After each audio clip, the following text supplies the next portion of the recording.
गोंयकाराची काळजी घेवपाक जाय, इकॉनॉमीक रिवायवल करपाक जाय, त्या खातीर जे कितें करूंक जाय ते करपाकूच जाय. म्हणजे कितें रेस्टॉरंटां ओपन हांवें म्हटल्यार, धाकटे खानावळी, चायेची शॉपां, ही सगळीं आमची गरीब लोकांची.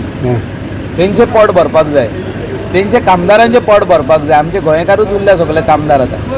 सो हें सगळें स्टार्ट जावनी, रेस्टॉरंटां स्टार्ट जावनी, धाकटुली बार्रां स्टार्ट जावनी, म्हाका प्रॉब्लम ना. स्टेट गव्हर्मेंटाकूय रेवन्यू. जिल्हा पंचायत इलेक्शन आतां जावचें ना.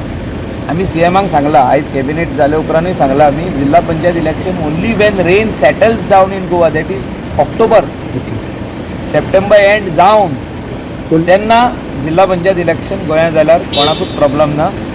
All the people of Goa also will welcome this election. कित्याक आतां लोकांची मानस्थिती ना इलेक्शन वचपाची आनी मत घालपाची. So Goa government is not in a hurry. We are not in a hurry. We have also told the Honorable Chief Minister, all the MLAs are also, all the ministers also for it, that it will not, we should not have the election. No, but can it be held on the lines when MAPSA municipality elections are there? October na. Oh, correct. Municipality election October na.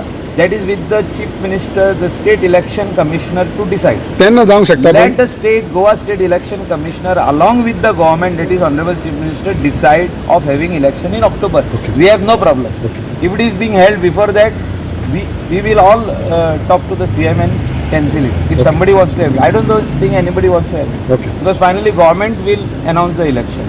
And we are not in a hurry to announce any such type of elections in this time of difficult times.